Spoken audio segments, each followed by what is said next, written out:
오늘 다룰 사도신경의 내용은 이것입니다. 하늘에 오르사 전능하신 하나님 우편에 앉아 계시다가 저리로서 산자와 죽은 자를 심판하러 오시리라 라는 내용으로 오늘 말씀을 함께 나누려고 합니다. 여러분들 파워포인트 보이시죠? 오늘 크게 다룰 주제 두 가지입니다. 승천과 재림이에요. 승천, ascension, 하늘로 올라가심, 그리고 재림, second coming of Christ, 다시 오심을 우리가 오늘 좀 상고해 보려고 합니다. 이 승천하심과 재림, 다시 오심, 파워포인트가 안 보이나요? 예, 잠시만요.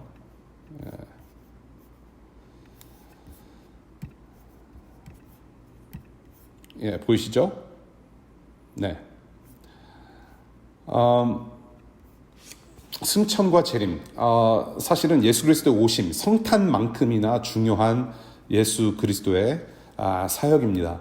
우리가 복음, 예수 그리스도의 복음을 이야기를 하고 예수 그리스도의 일생을 이야기를 할 때 가장 덜 다루는 부분, 좀 생소한 부분이 아닐까 싶어요. 우리가 이것에 관련해서 우리가 정말로 무엇을 믿고 이것을 고백하는지 좀 살펴보고요. 제가 기도한 대로 정말로 우리 주님을 더욱더 사모하는 마음이 생겨났으면 좋겠습니다. 첫 번째로 승천에 대해서 우리가 말씀을 나누고 싶어요. 승천, 하늘로 올라가심.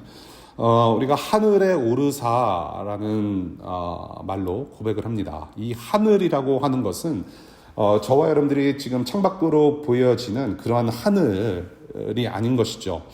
하늘, 이 천국, 하나님 나라는 어떤 geopolitical location, 지정학적인 장소가 아니라는 말씀입니다. 그래서 우리 예수님께서 하늘로 올라가셨다라고 했을 때 그런 단순한 어떤 공간 이동이 아니라는 말씀이죠. 땅에 계셨다가 그냥 우리가 눈에 보이는 하늘로 이렇게 올라가셔서 없어지셨다. 그러한 의미가 아닌 것입니다. 9절에 보면은 구름 속으로 들어가셨다라는 표현을 사용하죠. 구름 속으로 들어가셨다. 이 구름은 구약 성경에서 주로 하나님의 임재, 하나님의 영광을 상징하는 데 사용했던 그런 구름으로 우리가 알고 있습니다. 예를 들어서 출애굽기 16장 같은 경우에 구름 속에서 하나님의 영광이 드러났다라는 표현을 우리가 보게 되는 것이죠. 하나님 아버지께서 계신 하늘의 영광이 가득한 곳으로 복귀하셨다라는 것을 가지고 우리는 승천 사건이라고 이야기를 합니다. 그 승천이 가져다주는 세 가지 의미, 여러 가지로 많이 말씀을 나눌 수가 있겠지만은 오늘은 세 가지 말씀을 드릴게요. 첫 번째, 이 승천하신 예수 그리스도, 우리와 함께 하시는 하나님이시다라는 것을 알려주고 있습니다. 우리와 함께 하시는 하나님이시다. 하늘에 올라가셨으나 하늘에만 갇혀 계시지 않고 시공간을 초월해서 지금도 우리와 함께 하시는 하나님이구나라는 것을 알려주는 사건이 바로 승천 사건입니다.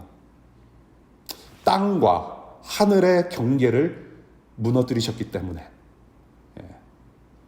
그래서 이 예수 그리스도는, 우리 하나님은 우리와 늘 함께 하신다라는 의미를 가지고 있습니다. 그리고 두 번째, 속죄의 완성이라는 아주 중요한 의미를 담고 있습니다. 속죄의 완성, the completion of redemption. 히브리서 9장 24절에 보게 되면 예수 그리스도께서 이 땅의 성소, 이 땅에 설치된 어떤 성소가 아니라 하늘의 성소에 들어가셨다라고 증언하고 있습니다. 구약의 제사장들이 희생제물을 바치면서 하나님의 거룩한 임재 있는 곳으로 들어갔듯이 예수께서 스스로 하나님께서 만족하실 만한 제물이 되셔서 하나님께 들어가심으로, 하나님께 돌아가심으로써 우리의 죄를 사하시는 그러한 사역을 완성하셨다라는 것입니다. 그것이 바로 승천 사건이 보여주는 두 번째 의미이고요. 세 번째로는 하늘의 영광의 모습이라는 것입니다. 하늘 영광의 모습으로 돌아가셨다.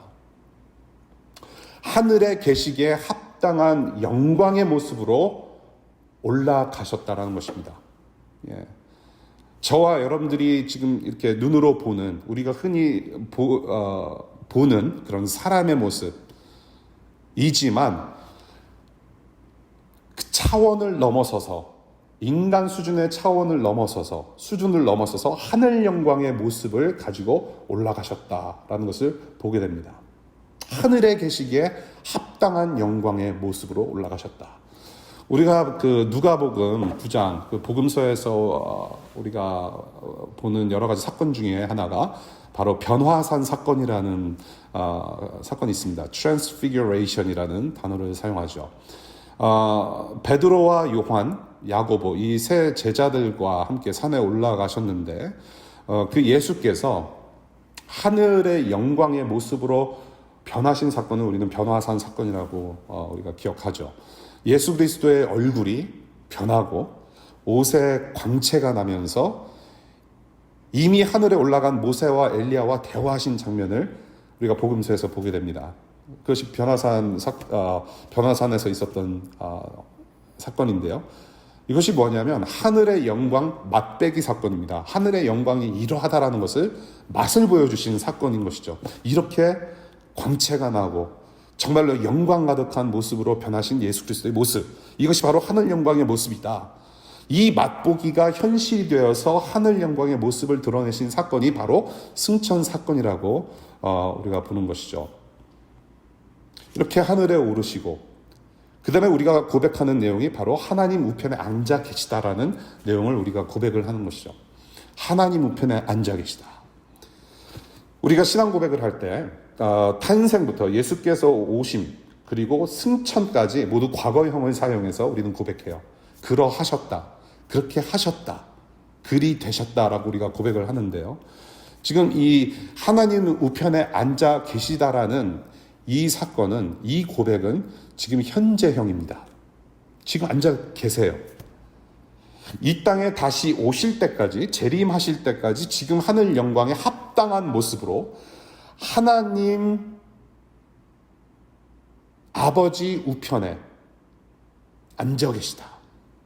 하늘 영광 보좌로 다시 돌아가셔서 왕의 자리로 복귀하셨다는 것을 우리가 믿음으로 고백하는 것입니다. 잠시 떠나셨던 하늘 영광 보좌로 다시 올라가셨다. 하늘 영광에 합당한 모습을 가지고 그리고 지금도 계속 일하고 계신다는 것을 우리가 고백하는 것입니다. 조금 구체적으로 우리가 세 가지로 어떻게 예수님께서 하나님 우편에 앉아 계셔서 일하고 계시는지를 세 가지로 나눠서 보겠는데요. 지난주와 지지난주에 우리가 나눈 대로 기억나시나요? Christ, 어떻게 기름 부음 받으셨는지 세 가지 직분, 대제사장, 선지자, 왕. 이 세 가지 일을 계속해서 지금도 하고 계시다는 것을 우리가 성경에서 보게 됩니다. 첫 번째, 왕으로서 하나님의 우편에 앉아 계세요. 앉아 계세요. 왕으로서. 부활과 승천이라는 사건은 그냥 죽으신 예수께서 다시 부활하시고 하늘로 올라가셨다. 그것만이 아니라 잠시 떠나셨던 하늘 영광 보좌로 다시 돌아가셔서 왕의 자리로 복귀하신 사건으로 우리가 이해해야 합니다. 왕으로 다시 올라가셨다. 잠시 동안 떨어지셨던, 뒤로 하셨던 하늘 영광을 다시 회복하신 사건. 좌정하다, 앉으셨다라는 표현을 사용합니다. 이 하나님 아버지, 우리 예수께서 좀 이렇게 다리가 불편하시거나 이 지상에서의 사역이 너무나도 피곤하셔서 이제는 좀 영원히 좀 쉬어야 되겠다. 그래서 의자에 앉으셨다. 그런 뜻이 아닙니다. 우편, 오른쪽에 앉으셨다. 보좌에 앉으셨다. 어떤 물리적인 의자에 앉으셨고 우리가 그 앉아 계신 것을 초자연적인 신비로운 그런 현상을 보는 것이 아니라 이 지금 좌정하셨다라는 말은 한마디로 말씀드려서 온 우주 만물을 통치하심을 상징하는 말입니다. 다스리고 계신다. 통치하신다. 라는 것을 상징하는 것이 바로 하나님 우편에 앉아 계셨다라는 것으로 우리가 표현하는 것입니다. 베드로전서 3장 22절에 이렇게 증언해요. 그리스도께서는 하늘로 가셔서 하나님의 오른쪽에 계시니 천사들과 권세들과 능력들이 그에게 복종하더라 라고 간증해요. 이 왕께서 마땅히 받으셔야 하는 영광을 받으시면서 지금도 통치하시고 다스리시는 왕으로서의 직무를 지금도 수행하고 계시다라는 것입니다. 특별히 자신의 백성들, 예수 그리스도 자신의 백성들, 즉 저와 여러분들, 교회를 다스리신다라는 거예요. 특별히. 그 예수께서 우리의 머리가 되셔서 몸이 되는 우리 교회를 지금도 다스리시면서 함께하고 계신다라는 것입니다. 예수께서 우리에게 지상명령을 내리실 때에 말씀하신 아주 중요한 포인트가 있죠. 마태복음 28장 18절의 말씀인데요. 나는 하늘과 땅의 모든 권세를 가졌다 라고 말씀하셨어요. 예수께서는 하늘과 땅의 모든 권세를 가지신 분이세요. 하나님께서 하나님께서 이 땅을 천지만물을 창조하신 후에 우리 인간들에게 내리신 명령 있죠. 문화 명령, cultural mandate이라고 하는 명령을 내리셨어요. 그것이 무엇이냐면 이 땅을 다스리고 번성하고 정복하라라는 명령을 내리셨어요. 그것을 우리는 문화 명령이라고 얘기를 해요. 그 명령을 지금 이 하늘과 땅의 권세를 가지신 예수께서 왕으로서 이루어내셨다라는 것을 보는 겁니다. 다스리고 번성하고 정복하라는 이 문화 명령을 인간들이 해낼 수 없었던 일을 예수께서 왕으로서 완성하셨다는 것입니다. 창조의 완성을 뜻해요. 그래서 십자가에서 한 말씀 하시고 돌아가셨죠. 다 이루었도다. 하나님께서 시작하신 창조의 역사를 예수 그리스도께서 승천하심으로 이루셨다. 죽음과 부활과 승천으로 이루셨다. 하늘과 땅의 권세를 지니신 우리 예수 그리스도 왕께서 또한 이 우주 만물을 통치하시는 우리의 왕이 되시기 때문에 지금도 사탄과 흑암의 권세로부터 우리를 안전하게, 여러분들을 안전하게 지켜주시고 여러분들을 보호하시고 이 땅에서의 하나님 나라 그 구원의 완성의 날까지 우리를 계속해서 인도해내실 것이다 라는 것입니다. 그것이 바로 우리 예수 그리스도, 왕 되시는 예수 그리스도께서 지금도 하시고 계시는 일임을 우리는 고백하고 있는 것이죠. 두 번째, 대제사장으로서 지금도 계속 그 직무를 수행하고 계십니다. The High Priest. 우리 죄를 뒤집어 쓰시고 희생제물로 죽으심으로 해서 저와 여러분들을 하나님 앞으로 인도해내시는 그 구원을 이루셨어요. 히브리서에서는 이렇게 얘기를 하죠. 딱 한 번의 희생으로 우리 모두를 구원해냈다. 딱 한 번의 희생으로 우리 모두를 구원해내신 그 예수. 그 예수를 그 어느 누구와도 비교할 수 없는 대제사장이 되신다라고 히브리서에서 증언하고 있어요. 이 대제사장 되신 예수께서 지금도 저와 여러분들을 위해, 우리를 위해 지금도 중보하신다라는 것입니다. Intercessory. 히브리서 7장 25절에 이렇게 증언합니다. 그가 자기를 통하여 하나님께 나오는 사람들을 완전하게 구원하실 수 있습니다. 그는 늘 살아계셔서 그들을 위하여, 우리를 위하여, 여러분들을 위하여 중재의 간구를 하십니다. 라고 증언해요. 하나님과 우리 사이에 중재, 미디에이터 역할을 지금도 하고 계시다는 말이에요. 간구하신다는 말입니다. 저와 여러분들의 딱한 사정을 너무나도 잘 아시고 하나님께 지금도 간구로 사랑하시는 그 대제사장 예수께서 지금도 우리를 위해서 하시는 일이 바로 이런 일이라는 것이죠. 그리고 또한 변호사 역할도 하십니다. 우리 예수님은 변호 역할을 하세요. 사탄이 지금도 우리를 공격해요. 지금도 여전히 공격합니다. 주로 많이 공격하는 부분이 뭘까요? 너 정말 구원 받았느냐라고 공격해요. Are you really saved? 네가 어떻게 하나님의 자녀야? 너 꼬라지를 봐라. 너 오늘 아침에 너 예배하기 전에 너 뭐 했는지 내가 다 알고 있는데 하나님이 너 뭐 그거 모르실 것 같으냐? 네가 어떻게 하늘나라 사람이 되느냐? 네 꼬라지를 보라. 계속해서 여러분들을 협박하고 공격하고 기소해요. 우리의 믿음을 자꾸 시험을 해요. 그때마다 예수께서 변호 역할을 하세요. 이 홍주영은, 이 영혼은 내 피로 산 백성들이라고 우리를 지금도 변호하신단 말이에요. 예수께서 우리들을 내 피로 산 백성들이라고 하시면서 우리를 변호하세요. 우리를 방어해 주세요. 우리를 지켜내 주세요. 지금 그러한 일을 우리 가운데 하고 계시는 분이 바로 대제사장 역할을 하고 계시는 예수 그리스도란 말입니다. 그것을 우리가 고백하는 것이에요. 그리고 세 번째, 선지자 역할을 지금도 하세요. 지금도 말씀으로 우리를 가르치시고 다스리세요. 말씀으로. 하나님이 어떠한 분이신지, 하나님의 나라가 어떠한 나라인지, 하나님의 성품이 어떠하고, 그 하나님 나라 이야기 속에서 우리는 누구인지, 어떻게 우리를 인도하시는지, 얼마나 우리를 사랑하시는지, 얼마나 광대하시고 위대하신 하나님이신지를 말씀을 통해서 우리를 계속해서 가르치시고 우리를 다스리시는 분이세요. 특별히 성령 하나님을 통해서. 이 승천, 예수 그리스도의 승천과 성령의 강림, 성령의 오심은 굉장히 긴밀한 관계인데 그것을 다음 주에 조금 더 다루기로 하고요. 이 예수께서 승천하심으로 우리 고와 같은 우리에게 하나님의 영, 성령을 보내주셨어요. 그래서 우리는 성령님과 함께하는 삶을 살아가고 있어요. 그 성령님을 통해서 예수께서는 계속해서 우리에게 말씀하시고 우리를 다스리시고 우리를 보호해 주세요. 여러분들이 말씀을 대하는 일, 성경을 읽는 일, 굉장히 1차원 같은 일로 보여지지만은 그 순간순간마다 예수님께서 직접 도우시고 함께 하신단 말이죠. 우리가 말씀을 대하고 우리가 말씀을 듣고 우리가 묵상을 하고 성경을 읽을 때마다 주님의 영이 분명히 도우세요. 문제는 우리의 마음의 문제인 것이죠. 우리는 정말로 주님의 말씀을 대할 마음이 있는가?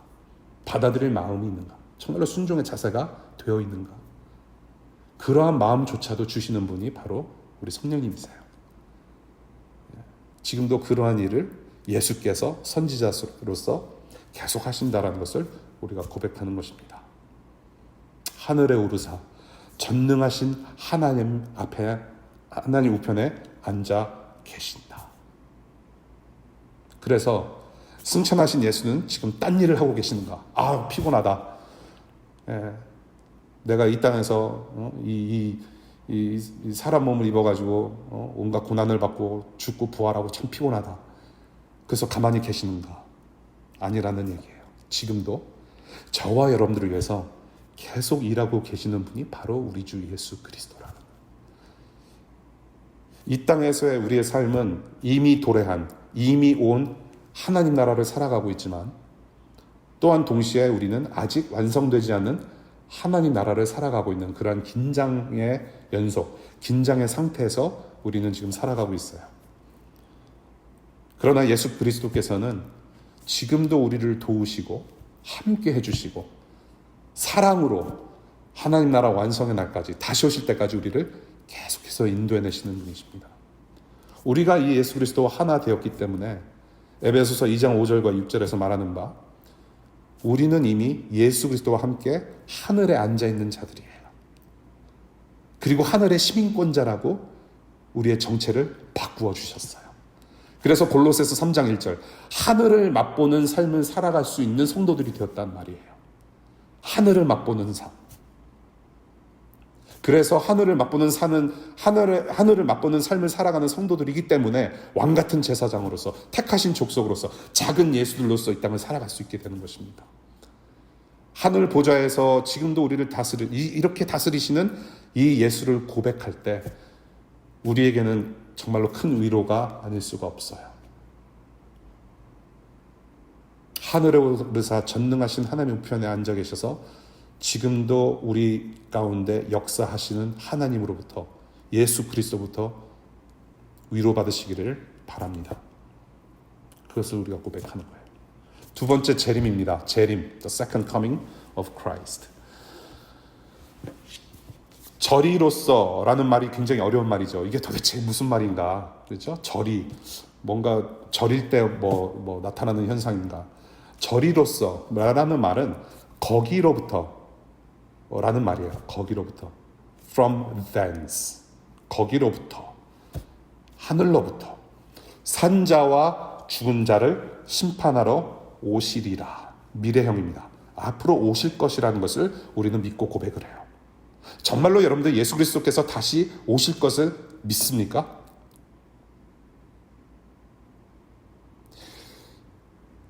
우리가 성육신의 탄생, incarnation, 이 땅으로 사람의 몸을 입고 오셨다라는 것을 우리는 초림이라고 표현해요. The first coming. 초림이라고 표현하고 다시 오시는 것을 우리는 재림이라고 표현을 합니다. 예수 그리스도께서 처음 오셨을 때 그 모습이 어땠나요? 굉장히 초라했어요.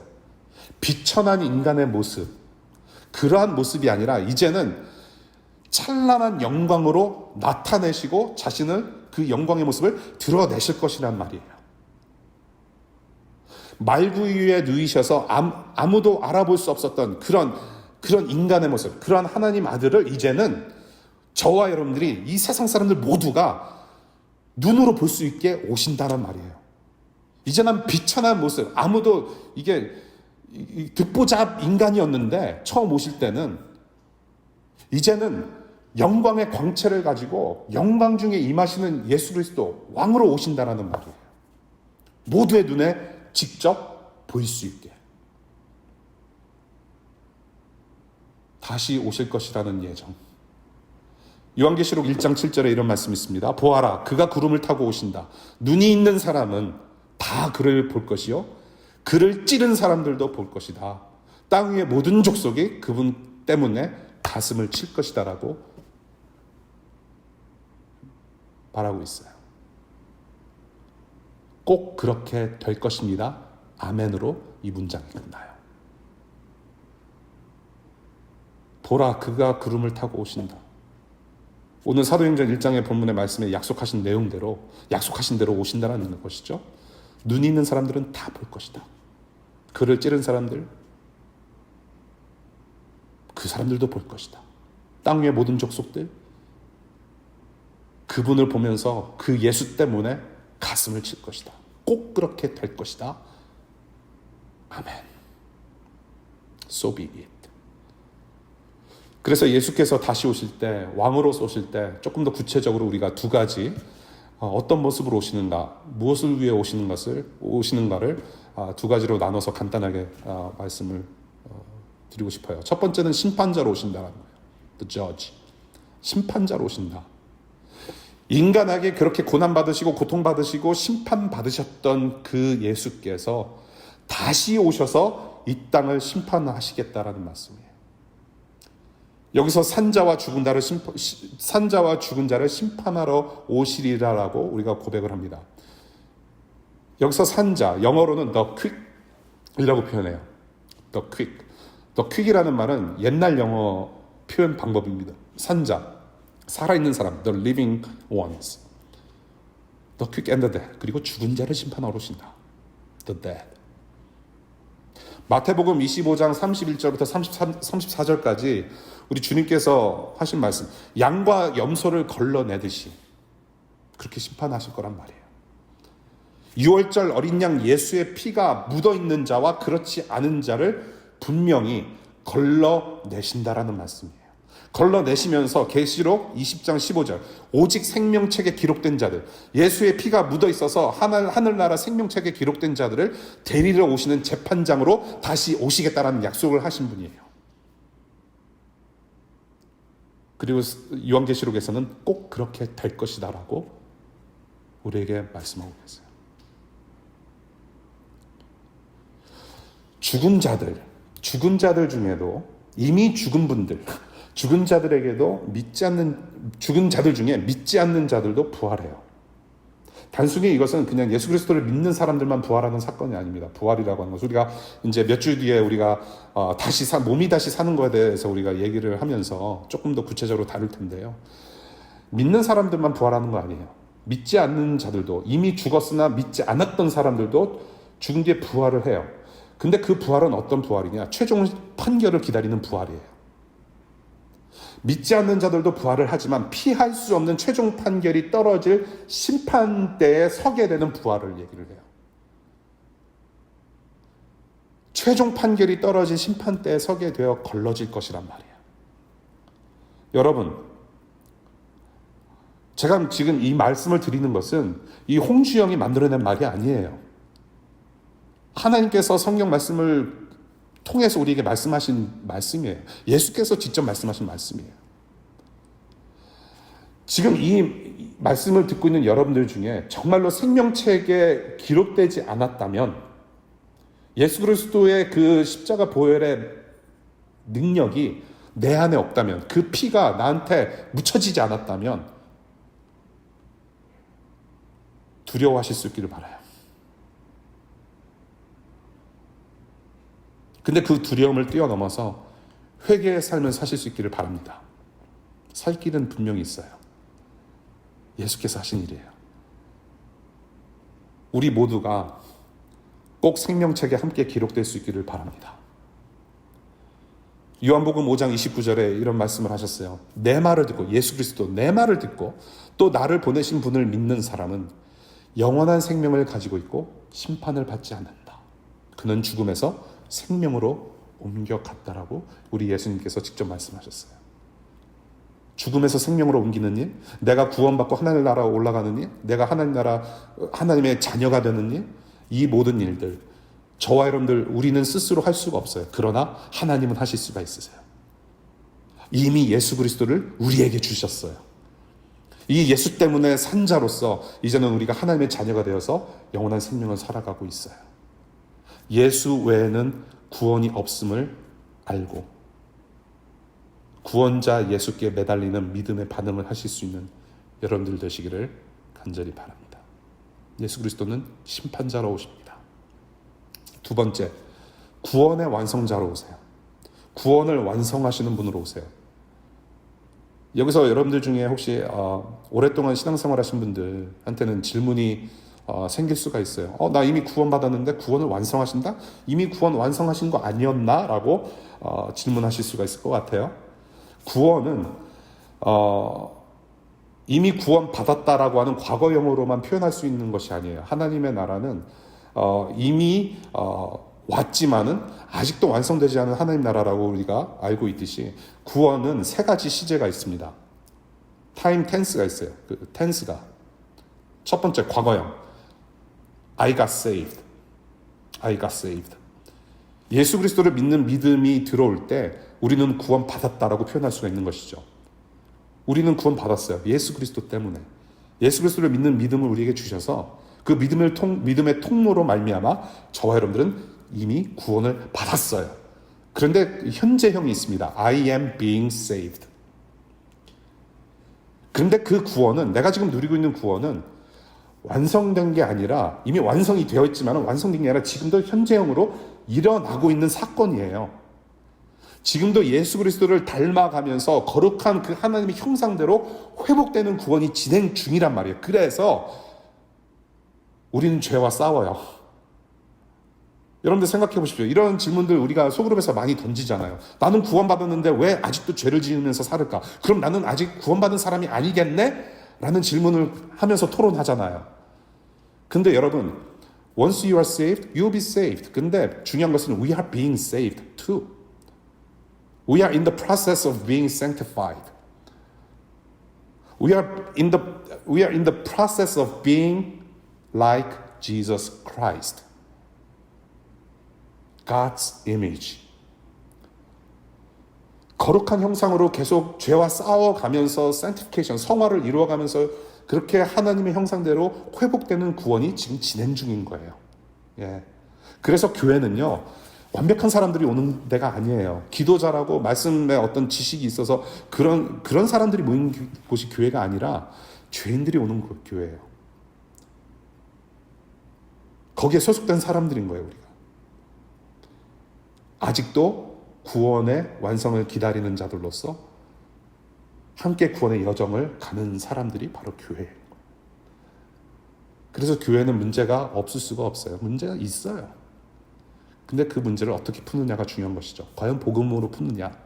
정말로 우리가 예수 그리스도 때문에 구원을 받은 사람이고 그렇게 예수님을 닮아가는 사람이라면 우리의 모든 문제의 해결점은 바로 예수 그리스도께 있다라고 고백할 수 있는 곳이 바로 교회 공동체라는 말이에요. We are being saved. 우리는 구원의 여정을 함께 가요. 그 다음에 미래형입니다. We will be saved. 지금 우리가 예수 그리스도를 닮아가는 과정은 언젠가는 끝나요. 언제 다시 끝나느냐? 바로 예수 그리스도께서 다시 오시는 날 끝나요. 그 날이 바로 주님의 날이라고 표현하고 있고요. 그 날이 바로 하나님 나라가 완성이 되는 날이에요. 그 주님께서, 예수 그리스도께서 다시 오시는 날에 저와 여러분들도 그 예수님처럼 영광의 모습으로 변화가 돼요. 우리의 구원이 완성이 돼요. glorification이라고 표현해요. 신학적으로 justification, 칭의, 의롭다함을 받았어요. sanctification, 우리는 성화의 과정을 걸어가요. 구원을 받고 있어요. 그 다음에 glorification, 예수 그리스도의 모습으로 영광스럽게 변합니다.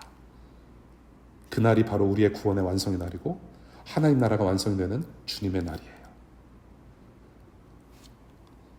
심판, 재림, 이러한 단어, 이러한 종교적인 단어, 기독교적인 단어를 들었을 때 여러분들 우리는 종말이라는 단어를 또 생각해낼 수 있죠.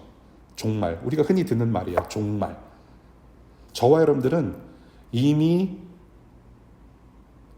완성된 하나님 나라를 살아가는 사람들이에요. 우리는 이미 완성된 하나님 나라를 살아가면서 하늘에 앉은 자들로서 살아가는 사람들이에요. 종말을 살아가는 성도들입니다. 우리가 종말이라고 얘기를 했을 때 굉장히 나쁜 것만 우리가 인식하죠. 주로. 그렇죠? 다 쫄딱 망한다. 예, 우리가 종말, the end of the world. 우리는 종말을 그렇게 이해를 하는 편이에요. 근데 종말이라고 하는 것은 다 망하는 사건이 아니에요. 여러분들이 계시록을 읽거나 여러분들이 종말이라는 어떤 사건, 앞으로 닥쳐질 미래에 대한 어떤 그러한 것을 우리가 듣고 우리가 접할 때 굉장히 조심해야 됩니다. 이것 때문에 굉장히 그 기독교에서 문제들이 많이 일어났죠. 시한부 종말론. 몇 년, 몇 월, 며칠, 몇 시에 예수님께서 구름 타고 오실 것이다. 그래서 하늘 보고 기다리고 있는데 예수님이 안 오시는 그런 사건들이 굉장히 많았어요. 내가 메시아다라고 자처하는 이 씨잘데기 없는 인간들도 많이 나타났고요. 지금도 그러한 시한부 종말론 때문에 굉장히 이 기독교의 이미지라든지 우리를 현혹하는 것들이 굉장히 많죠. 뭐 666이다, 예, 뭐 베리칩, 그래서 몸 안에 우리 거대한 무슨 이 세계 정부가 우리 몸 안에 뭔가를 심을 것이다. 예, 지금 그러한 그러한 일이 지금도 일어나고 있다. 오바마 정부가 그것을 먼저 테스트를 했다. 이상한 말들을 굉장히 많이 하죠.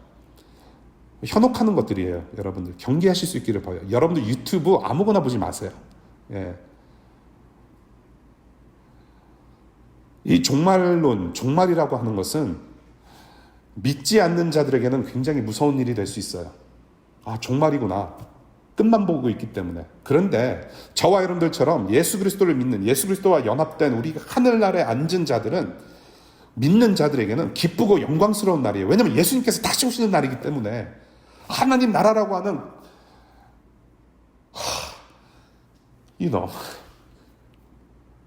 성도들에게는 기쁜 날이에요. 그런데 그 기쁘고 영광스러운 날을 이웃들과 함께 경험하고 싶기 때문에, 한 명이라도 놓치고 싶지 않기 때문에, 그 영광의 날을 함께 하고 싶기 때문에 우리가 전도하고 사랑으로 이웃들을 보살피는 거죠. 창조 역사가 완성되는 이 새하늘과 새 땅의 시대가 열리는 거예요. 종말이라는 것은 기쁜 날입니다, 여러분. 새하늘과 새 땅이라고 표현을 해요. 하나님 나라. 우리 주님은 약속하시는 하나님이세요. 동시에 약속을 반드시 이루시는 주님이세요.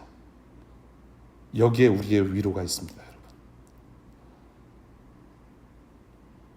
재림에 대해서 잠시 말씀드렸어요. 심판자로 오신다. 구원의 완성자로 오신다.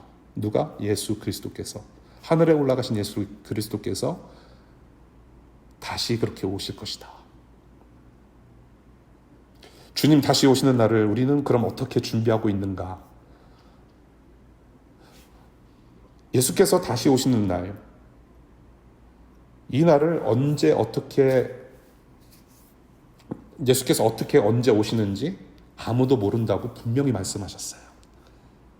언제 어떻게 올지 아무도 모른다.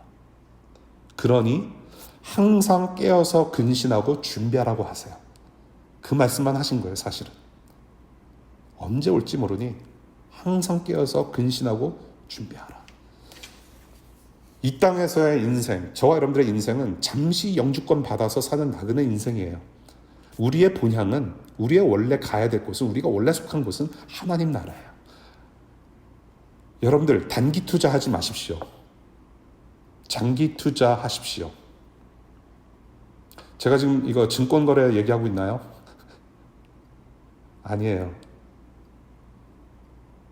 단기 투자가 아니라 장기 투자하십시오. 여러분들의 목숨, 여러분들의 땀과 눈물, 여러분들의 재능과 재능, 시간, 모든 힘을 하나님 나라에 다 내어 드릴 수 있기를 바라요. 깨어서 근신하며. 예수께서 우리가 사도행전 1장을 우리가 읽고 우리가 잘 아는 내용, 예수께서 승천하실 때 이 모습을 직접 보고 들은 초기 성도들, 초창기 2000년 전에 초창기 크리스찬들은, 기독교인들은 정말로 이 올라가신 예수께서 다시 오시기만을 정말로 사무치게 기다렸어요. 그래서 여러분들이 이 성경책을 읽으실 때 그 다시 오실 예수 그리스도에 대한 어떤 열망을, 그 마음을 우리는 느낄 수 있단 말이에요. 너무나도 사무치게 기다렸어요. 이 땅에서의 소망을 다 뒤로 하고 오직 예수 그리스도, 다시 오실 예수 그리스도, 그분만을 소망 두고 기다렸어요. 그런데 저와 여러분들은 정말로 예수를 보고 싶으세요? 예수님 보고 싶으세요? 정말로 다시 오시기를 정말로 갈망하고 열망하세요? 사무치도록 그날을 기다리세요? 왜 그러지 못합니까? 더러는 이런 얘기를 해요. 청년들이. 아직 오시면 안 돼요. 왜냐면 나 결혼하고 나서 오셔도 될 것 같아요. 예. 나 성공 좀 해야 되겠어요. 나 이게 지금 굉장히 고생 많이 했는데, 그래도 예수님 오시기 전에 그래도 그럴싸하게 좀 살아봐야 되지 않겠어요. 여행을 더 하고 싶어요. 그러니 예수님이 아직 오시면 안 돼요.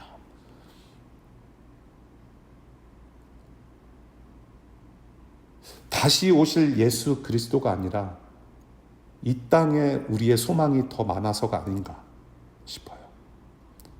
너무나도 살기 편하기 때문에, 혹은 너무나도 살기 편하기 때문에 그냥 내가 잘 누리고 나는 좀 행복한데 굳이 안 오셔도 될 것 같은 그런 삶인데, 예. 혹은 우리가 정말로 찬란한 하나님 나라의 영광을 너무나도 잘 모르기 때문이 아닐까 싶어요. 혹은 이 예수 그리스도가 내 안에 아직 계시지 않음도 아닐까라는 생각도 들어요. 그리고 그런 반문을 했으면 좋겠어요. 여러분들이 진중하게. 한마디로 이 신앙 고백을 하면서 이 재림의 예수, 다시 오실 예수 그리스도를 우리가 고백을 하면서 우리의 신앙 상태를 늘 점검해 봤으면 좋겠어요. 여러분들 세상의 끝보다도요, 이 세상의 종말보다 더 빨리 오는 종말이 뭐냐면 여러분들의 인생이에요. 우리의 인생이 더 빨리 끝날 수 있어요, 여러분. 세상의 끝보다 이 세상에서의 우리의 인생의 끝이 먼저 올 수 있단 말이에요. 지금 우리가 이렇게 이렇게 줌으로 예배를 하면서 밤중에 안 보이는 인간들이 있을 거란 말이에요. 우리는 병에 걸리지 않더라도 이미 시한부 인생을 살아가고 있는 사람들이에요. We never know what's going to happen tonight.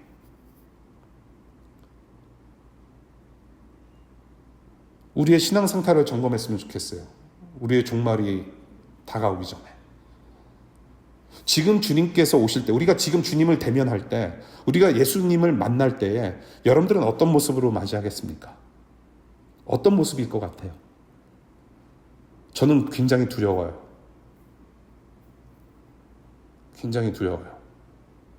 CJ 메현이라는 목사님이 이런 말씀을 하셨어요. 십자가 중심의 삶을 살지 않을 때, 복음 중심의 삶을 살지 않을 때 나타나는 현상을 4가지로 축약해서 말씀하신 적이 있어요. 첫 번째, 기쁨이 부족하다라고 해요.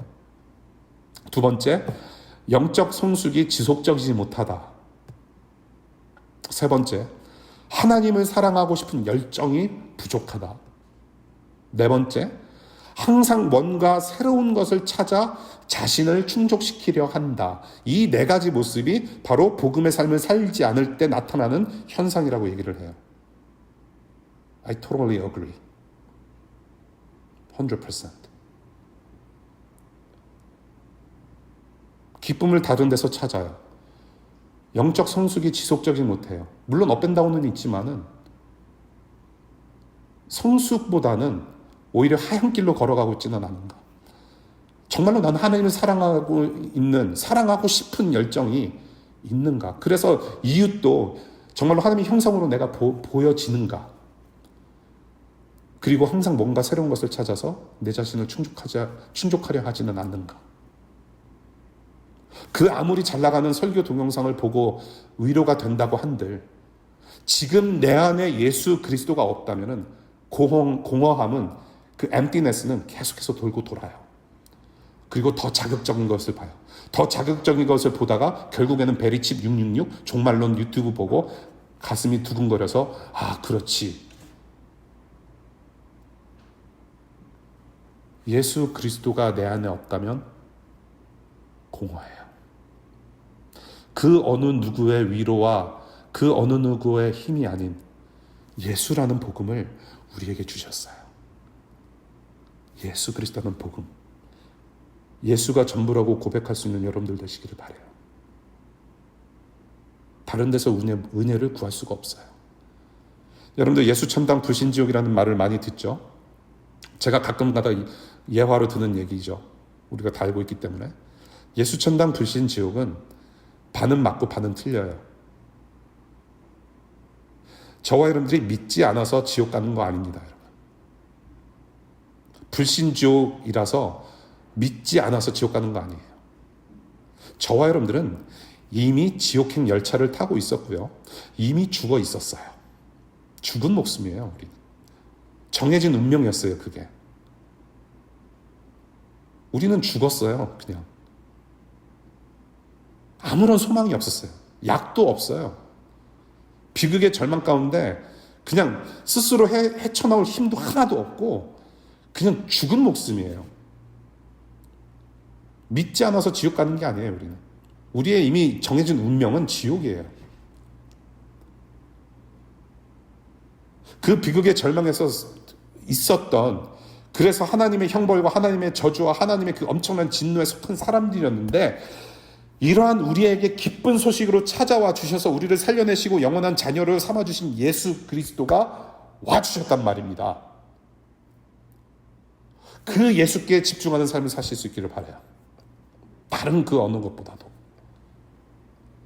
그럴 때 바로 다시 오실 예수 그리스도가 고대되고 기대가 되고 준비할 수 있게 된다는 말이에요. 말씀은 서서히 맺을게요. 예수 그리스도의 승천과 재림에 대해서 우리가 짧게 나눴어요. 정말로 짧게 나눈 것입니다, 여러분. Trust me. 예. 예. 하늘로 올라가신 예수께서 곧 다시 오실 거라는 고백은 잘 들으세요. 지금 우리가 어떻게 살아야 하는지 깨닫게 해요. 그리고 이 힘든 세상 속에서 우리에게 더없이 충분한 위로가 됩니다. 승천과 재림. 지금 우리가 어떻게 살아야 하는지 깨닫게 하고 또 우리에게 위로를 듬뿍 주세요. 여러분들 삶 가운데 그럴 수 있기를 축원합니다. 하늘로 올라가신 예수는 우리를 지금도 사랑으로 다스리시면서 이제 곧 오실 거예요. 우리 눈에 나타나실 거예요. 그래서 이러한 고백, 이 사도신경을 통해서 고백하는 이 고백은 이 땅을 살아가는 저와 여러분들에게 분명한 위로가 되고 하루하루 살아가는 힘이 돼요. 정말로 그럴 수 있기를 바라요. 무엇을 위해 살아가기에 힘이 필요할까요? 우리가 살아가는데 왜 그러한 힘이 필요할까요? 무엇을 위해서? 교회가 힘을 얻어서 해야 할 일이 무엇일까요? 우리 마태복음과 베드로전서 말씀을 같이 읽었으면 좋겠어요. 다 같이 파워포인트 읽겠습니다. 시작. 이 하늘나라의 복음이 온 세상에 전파되어서 모든 민족에게 증언될 것이다. 그때야 끝이 올 것이다. 굉장히 소망이 듬뿍 담긴 말씀이에요. 예수 그리스도의 복음이, 이 하나님 나라의 복음이 세상에 전파가 되어 맞춰질 때, 그때 주님께서 오신다고 약속하십니다. 베드로전서 4장 7절부터 11절까지의 말씀입니다. 시작. 만물의 마지막이 가까이 왔습니다. 그러므로 정신을 차리고 삼가 조심하여 기도하십시오. 무엇보다도 먼저 서로 뜨겁게 사랑하십시오. 사랑은 허다한 죄를 덮어줍니다. 불평 없이 서로 따뜻하게 대접하십시오. 각 사람은 은사를 받은 대로 하나님의 여러 가지 은혜를 맡은 선한 관리인으로서 서로 봉사하십시오. 말을 하는 사람은 하나님의 말씀을 전파하는 사람답게 하고, 봉사하는 사람은 하나님께서 주시는 힘으로 봉사하는 사람답게 하십시오. 그리하면 하나님이 모든 일에 예수 그리스도로 말미암아 영광을 받으실 것입니다. 영광과 권세가 영원 무궁하도록 그에게 있습니다. 아멘. 주님 오시는 날이 가까워올수록 환난은 더 심해져요. 환난은 더 심해집니다. 어려운 일들이 더 많이 있을 거예요. 지금 여러분들의 자녀, 앞으로 태어날 자녀들, 우리의 자식들, 앞으로 더 큰 일들이 많이 벌어지는 세상 속에서 숨쉬고 살아갈 것입니다. 그러나 우리가 공동체로서 소망을 가슴에 품고 해야 할 일들이 있어요.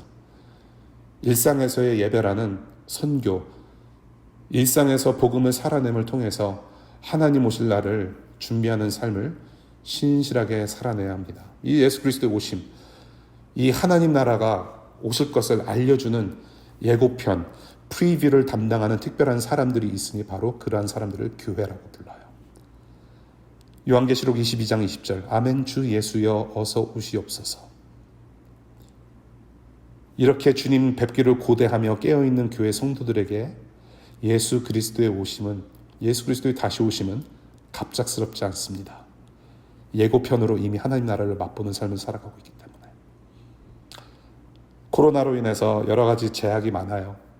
여러 가지 제약이 있지만 그럼에도 불구하고 우리가 주님 배울 날을 더욱더 사모하고 신실하게 그날을 준비하는 교회 공동체, 그 한 주간의 삶이 될 수 있기를 간절히 축원합니다. 기도하겠습니다.